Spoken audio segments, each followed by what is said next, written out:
నమస్తే welcome to next Zee News ఈనాటి వార్తా విశేషాలు. ఆంధ్రప్రదేశ్లోని దర్యాప్తు విచారణ సంస్థలతో సచివాలయంలో సీఎం చంద్రబాబు భేటీ అయ్యారు.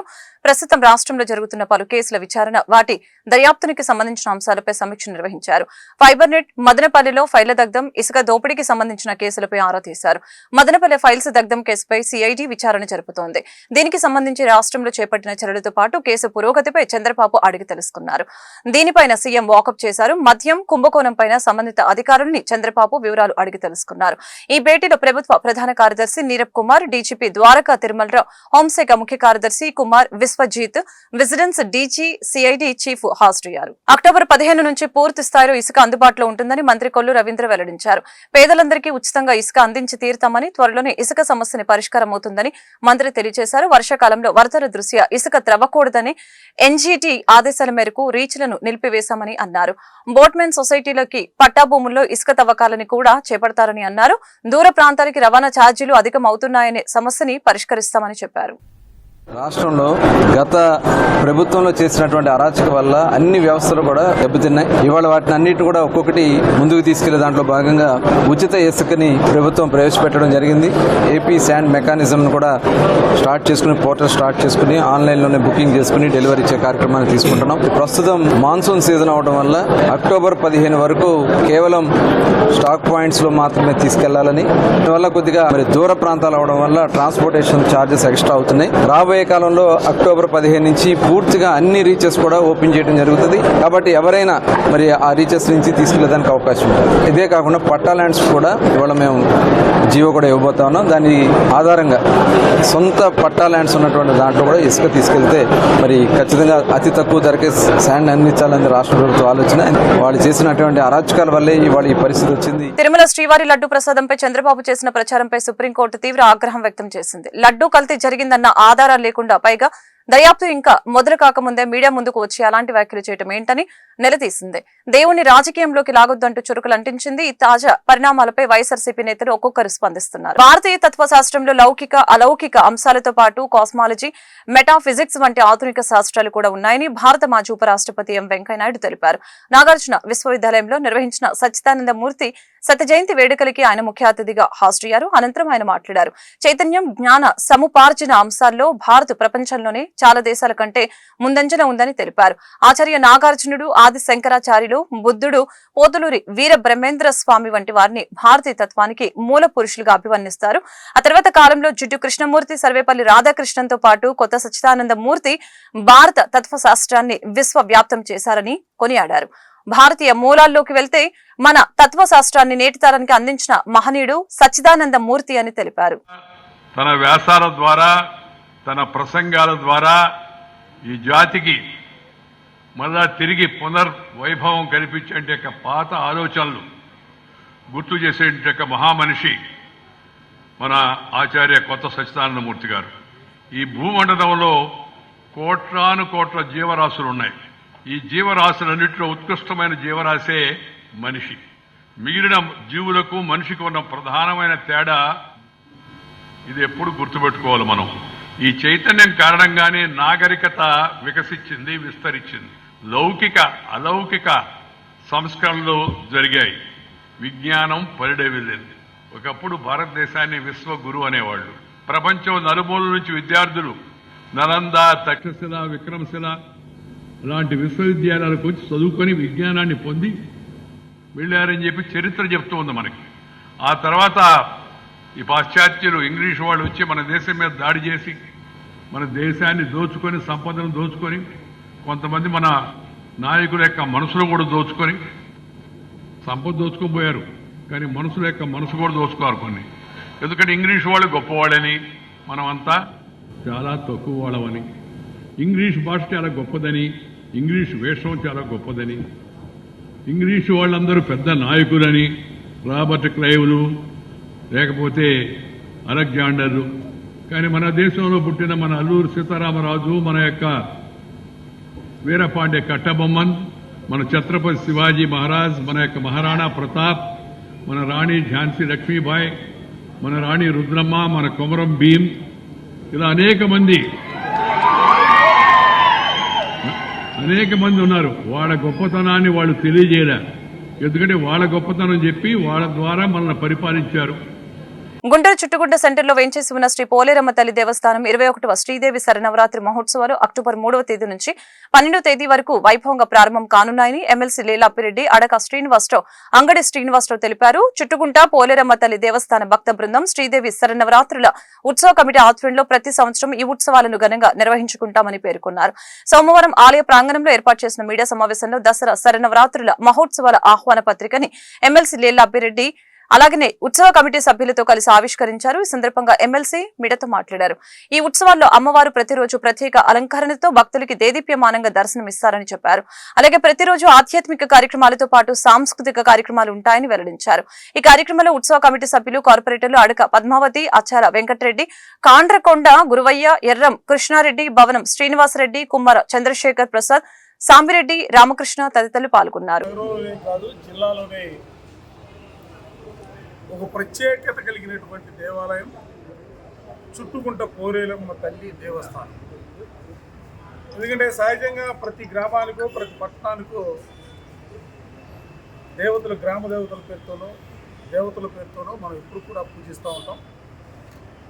గుంటూరు నగరానికి సంబంధించి చుట్టుకుంట ప్రాంతంలో ఉన్నటువంటి పోలేరమ్మ తల్లివారు దేవతగా, ఎందుకంటే నగరానికే దేవతగా కొలుస్తున్నటువంటి పరిస్థితులు దశాబ్దాల తరబడిగా చూస్తూ ఉన్నాం.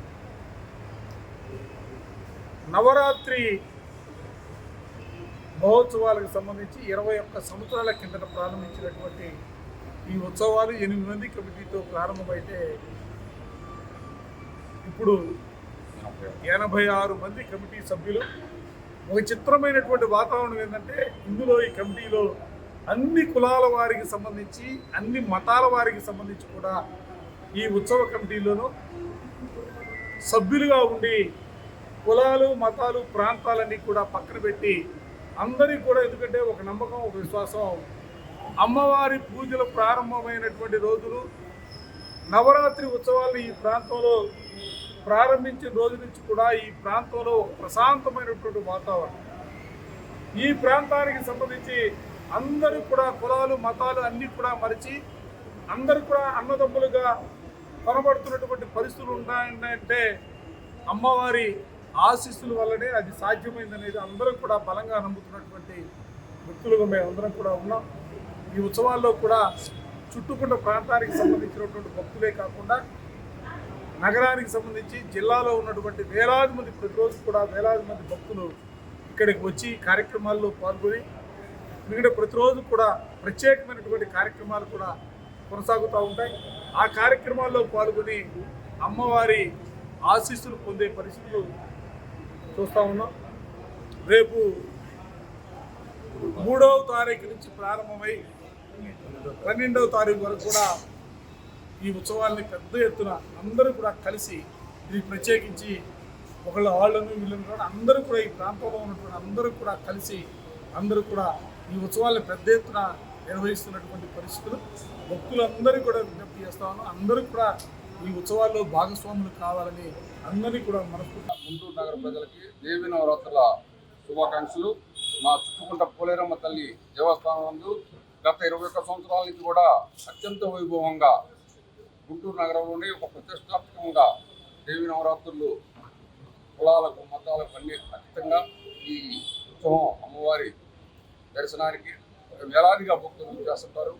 ఈ ఉత్సవాల్ని గుంటూరు నగర ప్రజలు, ఈ చుట్టూ పరిసర ప్రాంత ప్రజలు కూడా ఈ శ్రీ దేవి నవరాత్రులు, చుట్టుకుంట తల్లి దేవస్థానం జరుగుతున్న దేవి నవరాత్రుల్ని విజయవంతం చేయవలసిందిగా ఉత్సవ కమిటీ తరఫున కోరుతున్నాం. కలెక్టర్ కార్యాలయంలో నిర్వహించిన ప్రజా సమస్యల పరిష్కార వేదిక గ్రీవెన్స్ డే కి అనూహ్య స్పందన వచ్చింది. జిల్లా నలుమూలల నుంచి ప్రజలు గ్రీవెన్స్ డే కి తరలివచ్చారు. Collector Nagalakshmi, joint collector Bhargava Teja, ఇతర అధికారులు ప్రజల వద్ద నుంచి అర్జీలను స్వీకరించారు.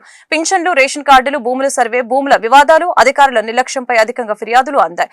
ప్రజల నుంచి ఫిర్యాదులు స్వీకరించిన అధికారులు తక్షణమే పరిష్కారం చేయాలని సంబంధిత శాఖలకి ఆదేశాలు జారీ చేశారు. గ్రీవెన్స్ డే ను ఫిర్యాదులు అందించిన బాధితులు వారి సమస్యల్ని మీడియాకు కూడా తెలిపారు. ఇవ్వాలి. ఇవ్వాలి 3 నెలల పాటు జీతాలను ఇవ్వాలి. ఇవ్వాలి 3 నెలల పాటు జీతాలను ఇవ్వాలి. ఇవ్వాలి 3 నెలల పాటు జీతాలను ఇవ్వాలి. ఇవ్వాలి 3 నెలల పాటు జీతాలను ఇవ్వాలి. ముఖ్యమంత్రి గారికి చంద్రబాబు నాయుడు గారికి అలాగే డిప్యూటీ ముఖ్యమంత్రి గారు పవన్ కళ్యాణ్ గారికి వాలంటీర్ తరఫున నా తరఫున నమస్కారాలండి. ఈరోజు మా ముఖ్య ఉద్దేశం ఏమిటంటే వాలంటీర్ ఇచ్చిన హామీ ఏదైతే ఉందో వాలంటీర్ విధుల్లోకి తీసుకోవాలని అలాగే మాకు 3 నెలల బకాయిలను వెంటనే చెల్లించాలని ఈ ప్రభుత్వాన్ని మేము కోరుతున్నాము. అలాగే మాకు విధుల్లో అవకాశం కల్పించాలని యథావిధిగా మమ్మల్ని కొనసాగించాలని మా తరఫున వాలంటీర్ తరఫున అసోసియేషన్ తరఫున మేము కోరుతున్నాం. ఎలక్షన్లో 10,000 ఇస్తామని హామీ ఇచ్చారండి.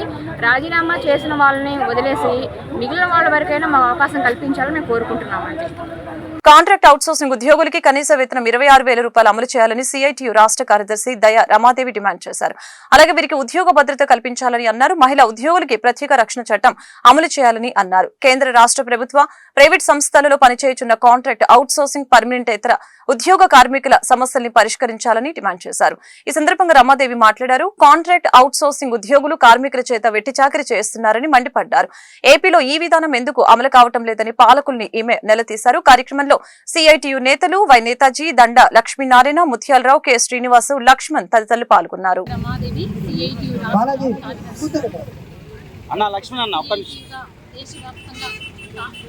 ప్రభుత్వ రంగ సంస్థలు, ప్రైవేటు సంస్థల్లో పనిచేస్తున్నటువంటి కాంట్రాక్ట్ ఉద్యోగులు, కార్మికులందరినీ పర్మనెంట్ చేయాలనేసి, సమాన పనికి సమాన వేతనం ఇవ్వాలనేసి, కనీస వేతనం 26,000 రూపాయలు ఇవ్వాలనేసి, ఉద్యోగ భద్రత కల్పించాలనేసి, contract, outsourcing, fees rate, time scale ఇలా రకరకాల పేర్లతోని ఈరోజు కాంట్రాక్ట్ అవుట్సోర్సింగ్ కార్మికులతోని బానిసల్లాగా ప్రభుత్వాలు పని చేయిస్తున్నాయి. కాబట్టి ఇటువంటి బానిస వ్యవస్థని రద్దు చేయాలనేసి మన పక్కనే ఉన్నటువంటి ఒరిస్సా రాష్ట్రంలో కాంట్రాక్ట్ వ్యవస్థను రద్దు చేసేసి పర్మనెంట్ చేశారు కార్మికులందరికీ. మరి పక్కన ఉన్నటువంటి రాష్ట్రంలో చేసినప్పుడు మన రాష్ట్రంలో ఎందుకు చేయరు అనేసి ఈరోజు ముఖ్యమంత్రి గారిని అడుగుతున్నాం. కనీస వేతనం 26,000 రూపాయలు ఇవ్వాలి అని చెప్పేసి ప్రభుత్వాలే చెప్తున్నాయి, కానీ ఎందుకు అమలు చేయట్లేదు అనేసి ఈరోజు మేము అడుగుతున్నాం. కాబట్టి సమాన పనికి సమాన వేతనం ఇవ్వాలనేసి, 26,000 రూపాయల కనీస వేతనం ఇవ్వాలనేసి, ఉద్యోగ భద్రత కల్పించాలనేసి, మహిళలు ఈరోజు కాంట్రాక్ట్ వ్యవస్థలో అనేక మంది మహిళలు పనిచేస్తున్నారు, ఎటువంటి ఉద్యోగ భద్రత లేదు, లైంగిక వేధింపులకు గురవుతున్నారు. కాబట్టి లైంగిక వేధింపుల నిరోధక చట్టం ఉంది, కానీ ఆ చట్టాన్ని అమలు చేయడంలో ప్రభుత్వాలు విఫలమవుతున్నాయి. కాబట్టి లైంగిక వేధింపుల నిరోధక చట్టాన్ని అమలు చేయాలి, ఆ నిరోధక కమిటీలు వేయాలి, ఫిర్యాదు బాక్సులు ఏర్పాటు చేయాలని ఉంది. కాబట్టి ఆ కమిటీలు వేయాలనేసి దాని పనిని సమీక్షించాలి ప్రభుత్వం అని చెప్పేసి మేము డిమాండ్ చేస్తున్నాం. లేని పక్షంలో దేశవ్యాప్తంగా, రాష్ట్ర వ్యాప్తంగా కాంట్రాక్టు, అవుట్సోర్సింగ్, ఫీజు రేటు, వివిధ రంగాల్లో పనిచేసేటటువంటి నాన్ పర్మనెంట్ ఉద్యోగులందరినీ కూడా, కార్మికులను, ఉద్యోగులందరినీ ఐక్యం చేసి పెద్ద ఎత్తున ఉద్యమం చేస్తామనేసి కేంద్ర రాష్ట్ర ప్రభుత్వాలను హెచ్చరిక చేస్తుంది. గుంటూరు గంటలమ్మ చెట్టు వీధిలో వెంచేసి ఉన్న వరప్రదాయిని శ్రీ వాసవి కన్యక పరమేశ్వర అమ్మవారి 162వ శ్రీదేవి నవరాత్రుల మహోత్సవాలు అక్టోబర్ 3వ తేదీ నుంచి 12వ తేదీ వరకు అంగరంగ వైభవంగా ప్రారంభం కానున్నాయని దేవస్థాన పాలకవర్గ గౌరవ అధ్యక్షులు కొత్తూరి వెంకట నరసింహారావు, అధ్యక్షులు తల్లాకుల లక్ష్మీ గురుప్రసాద్, కార్యదర్శి పెనుగొండ వెంకట శ్రీనివాసరావు తెలియజేశారు. ఈ ఉత్సవాల్లో భాగంగా అమ్మవారు ప్రతిరోజు ప్రత్యేక అలంకారంతో దేదీప్యమానంగా భక్తులకి దర్శనమిస్తారని చెప్పారు. ఈ సంవత్సరం అమ్మవారి దేవస్థానంలో పచ్చటి వనంతో డెకరేషన్ చేసినట్లు వెల్లడించారు. సోమవారం ఏర్పాటు చేసిన మీడియా సమావేశంలో దేవి నవరాత్రుల ఆహ్వాన పత్రికకు దేవస్థాన పాలకవర్గం ఆవిష్కరించడం జరిగింది. ఈ సందర్భంగా వారు మీడియాతో మాట్లాడారు. భక్తులకు ఎలాంటి అసౌకర్యం కలగకుండా ఏర్పాట్లు చేస్తున్నట్లు పేర్కొన్నారు. 12వ తేదీ సాయంత్రం 6 గంటల నుంచి సమీ పూజ అనంతరం అమ్మవారి ఊరేగింపు కార్యక్రమం నేత్రపర్వంగా ఉంటుందని తెలియజేశారు. దేవస్థాన పాలకవర్గం ఆధ్వర్యంలో ఆధ్యాత్మిక కార్యక్రమాలతో పాటు పలు సేవా కార్యక్రమాలు నిర్వహిస్తామని చెప్పారు. సమావేశంలో దేవస్థాన పాలకవర్గం గౌరవ సలహాదారులు సాతులూరి ప్రకాష్ రావు, కోశాధికారి ఘంటసాల వెంకట సత్య సురేష్, ప్రోగ్రాం కన్వీనర్ డోగిపర్తి సుజాత, చుండూరు నగేష్ కుమార్ తదితరులు పాల్గొన్నారు. గుంటూరు గంటలమ్మ చెట్టు వీధిలో వేంచేసి ఉన్న వరప్రదాయని వాసవి కన్యకా పరమేశ్వర అమ్మవారి దేవస్థానం 162వ దసరా నవరాత్రుల్లో భాగంగా 3/10/2024 గురువారం ఉదయం 6 గంటల కలశ పూజతో ప్రారంభమవుతుంటాయి. ప్రతిరోజు కూడా భూరి విరాళ దాతలకు కుంకుమ పూజలు జరుగుతాయి. సాయంత్రం 10 రోజులు కూడా అమ్మవారి వివిధ రూపాల్లో అలంకారం జరుగుతూ ఉంటుంది. రాజరాజేశ్వరి, గాయత్రి మాత, అన్నపూర్ణమాత, సరస్వతి మాత, లక్ష్మీమాత, చండీమాత, కాళీమాత, మహిషాసురమర్దిని, వాసవి కన్యకా పరమేశ్వర అమ్మవారి వివిధ రూపాల్లో ప్రతిరోజు కూడా రంగరంగ వైభవంగా జరుగుతాయి. పుష్పశయ్య, మూలా నక్షత్రం ఇంకా అద్భుతంగా అమోఘంగా జరుగుతూ ఉంటుంది. 12వ తారీఖు సాయంత్రం 5 గంటలకి శమీ పూజ, తర్వాత నగరోత్సవం కూడా జరుగుతూ ఉంటాయి. ఈ సంవత్సరం ప్రత్యేకంగా బాగా చేయాలనే ఉద్దేశంతో కమిటీ వారు భక్తులు కలిసి వనంలాగా ఉద్యానవనంలో ఎలా ఉంటుందో అమ్మవారు అలా ప్రత్యేకంగా చేయడం జరిగింది. 2 కళ్ళు చాలంత అద్భుతంగా చేస్తున్నాము. కావున గుంటూరు నగర ప్రజలు ఒక్కసారైనా సరే అమ్మవారిని దర్శించి తీర్థప్రసాదాలు స్వీకరించి అమ్మవారి ఆశీస్సులు పొందాలి. మా యొక్క దేవాలయం ఓన్లీ ఆధ్యాత్మిక కార్యక్రమాలే కాకుండా సాంఘిక సేవా కార్యక్రమాలు చేసుకుంటూ వెళ్తున్నాము. వరద బాధితులకు విజయవాడ వాళ్ళకి సహాయ సహకారాలు ఇచ్చాము. కరోనా టైంలో చేసుకుంటూ వెళ్తున్నాము. ప్రతి వారం కూడా ఆలయ ప్రదక్షిణలు, మంగళవారం, శుక్రవారం, ఆదివారం కూడా పూజలు జరుగుతూ ఉన్నాయి. ఈ అన్నింటిలో కూడా అందరూ పార్టిసిపేట్ చేయాలి. అయోధ్య పట్టాభిషేకం, అయోధ్య రామ మందిరం సందర్భంగా కూడా ఇక్కడ ఉత్సవాలు చేశాము. ప్రతి దానికి ఇది అది అని కాకుండా అన్ని రకాల దేశం, రాష్ట్రం సుభిక్షంగా ఉండాలని చెప్పి ఎన్నో కార్యక్రమాలు చేపట్టి చేసుకుంటూ వెళ్తున్నాము. దీనికి భక్తులు, దాతలు సహాయ సహకారాలు చేస్తున్నారు. వాసవి కన్యకా పరమేశ్వరి దేవస్థానం, గంటలమ్మ చెట్టు వీధి, గుంటూరు. 162వ సంవత్సర దసరా వేడుకలు రంగరంగ వైభవంగా జరుగుతున్నాయి. పుర ప్రముఖులు అందరూ కూడా అమ్మవారిని దర్శించడానికి అందరూ రావాల్సిందిగా కోరుతున్నాం. 3వ తారీఖు నుంచి బిగిన్ అవుతుంది, 12వ తారీఖు దాకా. ఈ స్పెషల్గా ఈసారి వనములాగా తయారు చేసాము. గుడి ప్రాంగణం మొత్తం కూడా రోజు ఉండే లైట్లు, వెలుతురులు, ఏసీలు, ఈ అడావుడి ఎక్కువ ఉండటం వల్ల పొజిషన్ అంతా కూడా డిఫరెంట్గా ఉంది. ఈసారి డిఫరెంట్గా చేయాలని ఉద్దేశంతో అడవిలాగా గుడినే అడవి చేసేసాము. అమ్మవారు మధ్యలో ఉంటారు, చక్కటి దీపాలతో అమ్మవారు వెలుగుతుంటారు. ఆ దర్శనం చేసుకోవడానికి మీరెంతో పుణ్యాత్ములు అవుతారు. ఒక్కసారన్నా వచ్చి అమ్మవారిని దర్శించి తీర్థప్రసాదాలు తీసుకోవాల్సిందిగా కూర్చున్నాం. జై వాసవి, జై జై వాసవి. జై వాసవి. ఈ సంవత్సరం 162వ సంవత్సరంగా పూజా కార్యక్రమం జరుగుతున్నది.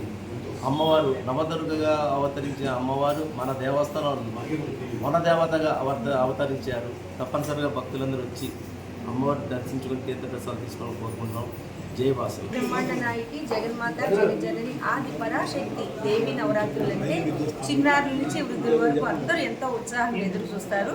లోకకంటకుడైన మహిషాసురుని వధించే శక్తి రూపంగా ఆ తల్లి వివిధ రూపాలతో, వివిధ నామాలతో భక్తులకి అనుగ్రహాన్ని ప్రసాదించే దివ్యమైన రోజులే దేవి నవరాత్రులు. గుంటూరు గంటలమ్మ చెట్టు వీధిలో వేయించేసి ఉన్న వరదాయిని శ్రీ వాసవి కన్యకా పరమేశ్వరి అమ్మవారి దేవస్థానంలో అమ్మవారికి 162వ దేవి నవరాత్రులు అత్యంత వైభవంగా నిర్వహించడానికి ప్రత్యేకమైన ఏర్పాట్లు చేయడం జరిగింది. మరీ ముఖ్యంగా ఈ సంవత్సరం దేవస్థానం ప్రాంగణం అంతా కూడా ఒక అడవిలాగా ఆ తల్లిని వనదుర్గగా అమ్మవారిని ఈ రోజున ప్రతిష్ఠించడం జరిగింది. దేవి నవరాత్రుల్లో విశేషమైన అలంకారాల్లో మరింత ప్రత్యేకమైన శోభాయమానమైన సన్మోహనమైన దర్శనాన్ని అమ్మవారు అనుగ్రహిస్తారు.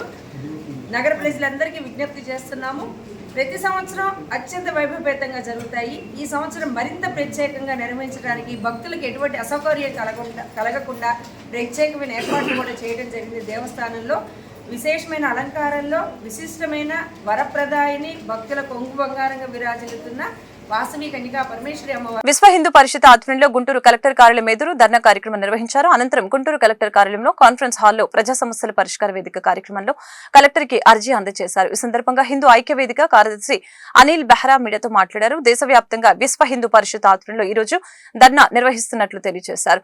తిరుమల శ్రీ వెంకటేశ్వర స్వామి దేవస్థానం లడ్డు ప్రసాదంలో జరిగిన కల్తీపై పూర్తి విచారణ జరిపి కల్తీకి కారకులైన వారిని వెంటనే అరెస్టు చేయాలని డిమాండ్ చేయడం జరిగింది. అన్య మతస్థులు ఉద్యోగుల్ని వెంటనే వేరే సెక్షన్లకి మార్చాలని కోరారు. హిందూ దేవాలయాలని ప్రభుత్వ ఆధీనంలో నుంచి తీసివేసి హిందూ ధార్మిక సంస్థలకు అప్పగించాలని అన్నారు. ఏదైతే తిరుమల తిరుపతి లడ్డూ విషయం ఉందో, తిరుపతిలో అపవిత్రం అయిందన్నట్టు కార్యక్రమం ఏదైతే ఉందో దాన్ని నిరసిస్తూ ఈరోజు విశ్వ హిందూ పరిషత్ ఆధ్వర్యంలో జాతీయ స్థాయిలో నిరసన దీక్ష కార్యక్రమాలను చేపట్టడం, అట్లాగే కలెక్టర్ గారికి మెమరాండం ఇవ్వడం జరుగుతోంది. అయితే ఈరోజు మేము ఒక విషయాన్ని తెలియజేస్తున్నాం. ఇప్పుడు దాకా ప్రభుత్వాలు ఏవైతే ఉన్నాయో, గత ప్రభుత్వం తిరుపతి లడ్డు ఏదైతే అపవిత్రం చేసిందనేసి ఈ ప్రభుత్వం చెప్తా ఉందో దాని మీద పూర్తి స్థాయి కమిటీ ఒకటి ఏర్పాటు చేసి వాళ్ళని వెంటనే అరెస్టు చేయాలనేసి గత కొన్నాళ్లుగా మేము పోరాటం చేస్తూ ఉన్నాము. కాకపోతే దౌర్భాగ్యం ఏంటంటే ఇప్పుడు దాకా ఎవరిని అరెస్టు చేయకపోవడం. మేము ఈ ప్రభుత్వానికి విన్నవిస్తున్నాం, ఏళ్ల కొద్దిగా మా హిందూ దేవాలయాలను మీ ఆధీనంలో పెట్టుకొని, ప్రభుత్వాల ఆధీనంలో పెట్టుకొని మా దేవాలయాల్ని మీరు సర్వనాశనం చేస్తూ ఉన్నారు. మీకు నడపడం రావట్లేదు. కాబట్టి విశ్వ హిందూ పరిషత్గా మేము చెప్తున్నాం, మా దేవాలయాల్ని, మా హిందూ దేవాలయాల్ని, ఏదైతే హిందూ ధార్మిక సంస్థలు అయితే ఏవైతే ఉన్నాయో ఆ హిందూ ధార్మిక సంస్థ అయిన విశ్వ హిందూ పరిషత్కి యావత్తు దేవాలయాల్ని మాకు అప్పగించండి, మీకు చేత కాకపోతే అని చెప్తున్నాం. మేము ఉదాహరణగా చాలా దేవాలయాలను ఇప్పుడు మా ఆధీనంలో ఉన్నాయి. దేశంలో అయోధ్య రామ మందిరం ఈరోజు విశ్వ హిందూ పరిషత్ నడుపుతూ ఉంది. అట్లాగే గుజరాత్లో సోమనాథ్ ఆలయాన్ని విశ్వ హిందూ పరిషత్ కమిటీనే నడుపుతూ ఉంది. అనేక దేవాలయాల్ని మేము నడిపినటువంటి చరిత్ర మాకుంది. మీకు చేత కాదు నడపడం, అన్యమతస్తులను తీసుకొచ్చి మా దేవాలయాల్లో పెట్టి మా ఆత్మాభిమానాన్ని దెబ్బతీస్తూ ఉన్నారు. శ్రీరామ్ రత్నాకరాదౌతపదాం హిమాలయ కిరీటిని బ్రహ్మరాజేశ్వరి రత్నాఢ్యాం వందే భారత మాతరం. తిరుమల తిరుపతి దేవస్థానం యొక్క పవిత్రతని కాపాడాలని, అన్యమతస్తులను ఆ దేవాలయంలో ఉద్యోగస్తులుగా బయటికి పంపించి వారి వేరే చోట వారికి అవకాశం ఇవ్వాలని విశ్వ హిందూ పరిషత్ గుంటూరు జిల్లా విభాగము కోరుకుంటూ ఈ రోజున జిల్లా కలెక్టర్ గారికి మెమోరాండం ఇవ్వడానికి అనేక మంది తరలి వచ్చామని చెప్పేసి తెలియజేసుకుంటున్నాం. ఈ వార్తలు ఇంతటితో సమాప్తం. మరొక బులెటిన్ మళ్ళీ కలుద్దాం. నమస్కారం.